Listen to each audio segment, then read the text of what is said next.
ನಮಸ್ಕಾರ ವೀಕ್ಷಕರೇ.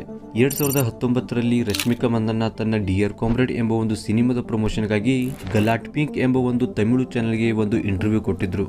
ಆಗ ರಶ್ಮಿಕಾ ಅವರು ಕನ್ನಡದ ಮೇಲೆ ಕೊಟ್ಟ ಒಂದು ಸ್ಟೇಟ್ಮೆಂಟ್ ದಿಂದ ಎಲ್ಲಾ ಕನ್ನಡಿಗರನ್ನು ಎದುರಾಕಿಕೊಂಡಂತಾಯ್ತು. ಇಲ್ಲಿ ರಶ್ಮಿಕಾಗೆ ನೀವು ಕನ್ನಡಿಗರಾಗಿದ್ದರಿಂದ ನಿಮಗೆ ಕನ್ನಡ ಡಬ್ ಮಾಡಲು ತುಂಬಾ ಸುಲಭ ಅಲ್ವಾ ಎಂದು ಕೇಳಲಾಗಿತ್ತು.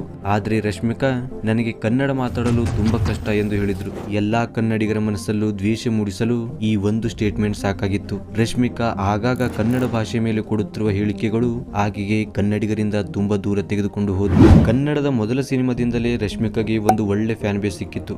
ಇದರಿಂದ ರಶ್ಮಿಕಾ ಕೇವಲ ಸೌತ್ ಮೂವಿಗಳಲ್ಲಿ ಮಾತ್ರವಲ್ಲದೆ ಬಾಲಿವುಡ್ ನಲ್ಲಿಯೂ ಕೂಡ ತುಂಬಾ ಬೇಗನೆ ಡೆಬ್ಯೂ ಆದ್ಲು. ರಶ್ಮಿಕಾ ಕನ್ನಡ ಇಂಡಸ್ಟ್ರಿಯಿಂದಲೇ ಬಂದಿದ್ದರೂ ಕೂಡ ಈವರೆಗೂ ಅವರು ಕೇವಲ 5 ಕನ್ನಡ ಸಿನಿಮಾಗಳಲ್ಲಿ ನಟಿಸಿದ್ದಾರೆ. ಅದಲ್ಲದೆ ರಶ್ಮಿಕಾ ಕಳೆದ 3 ವರ್ಷಗಳಿಂದ ಯಾವುದೇ ಕನ್ನಡ ಚಿತ್ರಗಳಲ್ಲಿ ನಟಿಸಿಲ್ಲ ಮತ್ತು ಅವರ ಮುಂಬರುವ ಪ್ರಾಜೆಕ್ಟ್ ನಲ್ಲಿಯೂ ಕೂಡ ಯಾವುದೇ ಕನ್ನಡ ಸಿನಿಮಾಗಳಿಲ್ಲ. ರಶ್ಮಿಕಾ ಕನ್ನಡ ಸಿನಿಮಾದಿಂದಲೇ ಬೆಳೆದಿದ್ದರೂ ಕೂಡ ಕನ್ನಡದಿಂದ ದೂರಾಗಲು ಕಾರಣವೇನು ಎಂದು ಈ ವಿಡಿಯೋದಲ್ಲಿ ನೋಡೋಣ.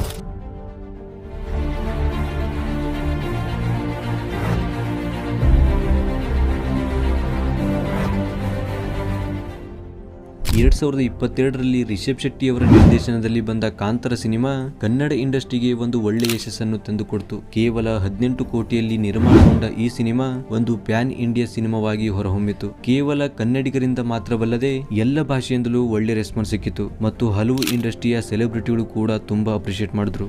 Kantara, I don't know, I have never seen a film like this. Wow. Rishabh Shetty. ಇದರಿಂದಾಗಿ ಹಲವು ಮೀಡಿಯಾಗಳು ಕಾಂತಾರದ ಮೇಲೆ ರಶ್ಮಿಕರವರ ರಿಯಾಕ್ಷನ್ ಅನ್ನು ತೆಗೆದುಕೊಳ್ಳಲು ರಶ್ಮಿಕರವರಿಗೆ ಕಾಂತಾರ ಸಿನಿಮಾದ ಬಗ್ಗೆ ಕೇಳಿದ್ರು.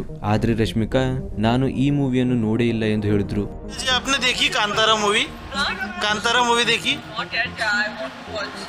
ಕಾಂತಾರ ಮೂವಿ ನೋಡದೇ ಇಲ್ಲ ಇನ್ನ ಕಾಂತಾರ ಮೂವಿ ಈಗ ಕನ್ನಡ ಮಾತಾಡ್ತೀವಿ ಅವತ್ತು ಸಿಕ್ಕಿರಲ್ಲ ನಿಮಗೆ. ಅದರಿಂದ ಅವರ ಈ ಸ್ಟೇಟ್ಮೆಂಟ್ ಮತ್ತೆ ಕನ್ನಡಿಗರಿಗೆ ಟ್ರಿಗರ್ ಮಾಡ್ತು. ತಮಿಳು ಮತ್ತು ತೆಲುಗುವಿನ ಆಡಿಯನ್ಸ್ ದಿಂದಾಗಿ ರಶ್ಮಿಕಾ ತಾನು ಬೆಳೆದು ಬಂದಂತ ರೂಟ್ಸ್ ಗಳನ್ನೇ ಮರೆತಿದ್ದಾಳೆ ಎಂದು ಹೇಳಲಾಗುತ್ತಿತ್ತು. ಅದಕ್ಕಾಗಿ ಒಂದು ಇಂಟರ್ವ್ಯೂ ನಲ್ಲಿ ರಿಷಬ್ ಶೆಟ್ಟಿ ಅವರಿಗೆ ನಿಮಗೆ ರಶ್ಮಿಕಾ, ಸಮಂತ್ ಮತ್ತು ಸಾಯಿ ಪಲ್ಲವಿಯಲ್ಲಿ ಯಾರ ಜೊತೆ ಕೆಲಸ ಮಾಡಲು ಇಷ್ಟ ಎಂದು ಕೇಳಿದಾಗ ಅವರು ಸಾಯಿ ಪಲ್ಲವಿ ಮತ್ತು ಸಮಂತ್ ರವರ ಹೆಸರನ್ನು ಹೇಳಿದ್ರು.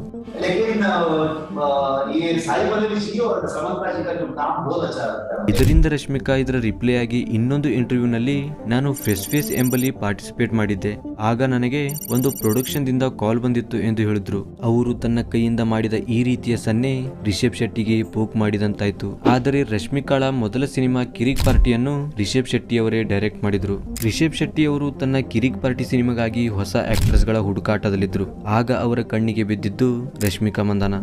Rashmika Mandanna the fresh face of ಇಂಡಿಯಾದ ವಿನ್ನರ್ ಆಗಿದ್ಲು. ಅದರಿಂದ ರಿಷಬ್ ಶೆಟ್ಟಿ ಅವರು ರಶ್ಮಿಕಾಗೆ ರೀಚ್ ಔಟ್ ಮಾಡಿ ಕಿರಿಕ್ ಪಾರ್ಟಿ ಸಿನಿಮಾಗೆ ಆಯ್ಕೆ ಮಾಡುತ್ತಾರೆ. ಸಿನಿಮಾ ಬಿಡುಗಡೆಯಾದ ನಂತರ ರಶ್ಮಿಕಾ ಎಲ್ಲಾ ಅಭಿಮಾನಿಗಳ ಮನಸೆಳುವಂತೆ ಮಾಡಿದ್ಲು. ಕೇವಲ 4 ಕೋಟಿಯಲ್ಲಿ ರೆಡಿಯಾದ ಈ ಸಿನಿಮಾ ಸುಮಾರು 50 ಕೋಟಿಯ ಕಲೆಕ್ಷನ್ ಮಾಡಿತು. ಇದರಿಂದ ತನ್ನ ಮೊದಲ ಸಿನಿಮಾದಿಂದಲೇ ರಶ್ಮಿಕಾಗೆ ಒಂದು ಒಳ್ಳೆ ಫ್ಯಾನ್ ಬೇಸ್ ಕೂಡ ಸಿಕ್ಕಿತು. ಈ ಹೊತ್ತಿಗೆ ಮೀಡಿಯಾಗಳಲ್ಲಿ ರಕ್ಷಿತ್ ಶೆಟ್ಟಿ ಮತ್ತು ರಶ್ಮಿಕಾಳು ರಿಲೇಶನ್ಶಿಪ್ ನಲ್ಲಿದ್ದಾರೆ ಎಂಬಂತ ಸುದ್ದಿಗಳು ಹೊರಬಂದವು. ಅವು ಮುಂದೆ ನಿಜ ಕೂಡ ಆದವು. 2017ರಲ್ಲಿ ರಿಷಬ್ ಶೆಟ್ಟಿ ಮತ್ತು ರಶ್ಮಿಕಾ ಇಬ್ಬರು ಅಫಿಷಿಯಲಿ ಎಂಗೇಜ್ಮೆಂಟ್ ಕೂಡ ಆದ್ರು. ನಂತರ ರಶ್ಮಿಕಾಗೆ ಅಂಜನಿ ಪುತ್ರ ಮತ್ತು ಚಮಕದಂತ ಸಿನಿಮಾಗಳು ಒಂದು ಒಳ್ಳೆಯ ಸ್ಟಾರ್ಟ್ ಕೊಟ್ಟವು. ಇದರಿಂದ ಅವರು ಮುಂದೆ 2018ರಲ್ಲಿ ಚಲೋ ಎಂಬ ಸಿನಿಮಾದ ಮೂಲಕ ತೆಲುಗು ಇಂಡಸ್ಟ್ರಿಯಲ್ಲಿಯೂ ಕೂಡ ಡೆಬ್ಯೂ ಮಾಡಿದ್ರು. ಇದು ಕೂಡ 25 ಕೋಟಿಯ ಕಲೆಕ್ಷನ್ ಮಾಡುವ ಮೂಲಕ ಒಂದು ಒಳ್ಳೆ ಸಿನಿಮಾವಾಗಿ ಹೊರಹೊಮ್ಮಿತು. ಆದರೆ ನಂತರ ರಶ್ಮಿಕಾಗೆ ನ್ಯಾಷನಲ್ ಕ್ರಶ್ ಎಂಬ ಒಂದು ಟೈಟಲ್ ನ ಮೂಲಕ ದೊಡ್ಡ ಸಕ್ಸಸ್ ತಂದು ಕೊಟ್ಟಿದ್ದು ಗೀತಾ ಗೋವಿಂದಂ. ಈ ಸಿನಿಮಾ ಬಾಕ್ಸ್ ಆಫೀಸ್ ನಲ್ಲಿ ಬ್ಲಾಕ್ ಬಸ್ಟರ್ ಹಿಟ್ ಆಯ್ತು. ಕೇವಲ 5 ಕೋಟಿಯಲ್ಲಿ ನಿರ್ಮಾಣವಾದ ಈ ಸಿನಿಮಾ 132 ಕೋಟಿಯ ಕಲೆಕ್ಷನ್ ಮಾಡಿತು. ಆದರೆ ರಶ್ಮಿಕಾ ನಿರಂತರವಾಗಿ ಕೇವಲ ತೆಲುಗು ಸಿನಿಮಾಗಳು ಮಾಡುತ್ತಿರುವುದರಿಂದ ಎಲ್ಲೋ ಒಂದು ಕಡೆ ಕನ್ನಡಿಗರಿಗೆ ಬೇಸರ ಮೂಡಿಸಿತು. ಈ ಹೊತ್ತಿಗೆ ರಕ್ಷಿತ್ ಮತ್ತು ರಶ್ಮಿಕಾರ ಬ್ರೇಕಪ್ ಸ್ಟೋರಿ ಕೂಡ ಹೊರಬಂದಿತ್ತು. ಇದರಿಂದ ಇದು ಎಲ್ಲಾ ಅಭಿಮಾನಿಗಳಲ್ಲಿ ಬೇಸರ ಉಂಟು ಮಾಡಿತು. ಈ ಬೇಸರ ದ್ವೇಷದಲ್ಲಿ ಬದಲಾಗಿದ್ದು 2019ರಲ್ಲಿ. 2019ರಲ್ಲಿ ರಶ್ಮಿಕಾ ಡಿಯರ್ ಕಾಮ್ರೇಡ್ ಸಿನಿಮಾದ ಪ್ರಮೋಷನ್ ನಲ್ಲಿ ನನಗೆ ಕನ್ನಡ ಮಾತಾಡಲು ಕಷ್ಟ ಎಂದು ಹೇಳಿದ್ಲು. ಅದೇ ಇನ್ನೊಂದು ಇನ್ನೊಂದು ಕಡೆ ಎಲ್ಲಾ ಇಂಟರ್ವ್ಯೂನಲ್ಲಿ ತಮಿಳು ಮತ್ತು ತೆಲುಗುವಿನಲ್ಲಿ ಮಾತಾಡುತ್ತಿರುವುದು ಕನ್ನಡಿಗರ ಭಾವನೆಗೆ ಧಕ್ಕೆ ಉಂಟು ಮಾಡಿದವು. ಕನ್ನಡ ಮಾತಾಡೋದೇ ಕಷ್ಟ ಅಂತೆ ಅವ್ರಿಗೆ. ಪಾಪ ಕನ್ನಡ ಯಾಕೆ ಮಾತಾಡ್ತಾರೆ, ಬೇಕಿಲ್ಲ ಕನ್ನಡ, ಬೆಳೆಯುವಾಗ ಕನ್ನಡ ಬೇಕಿತ್ತು ಅವ್ರಿಗೆ.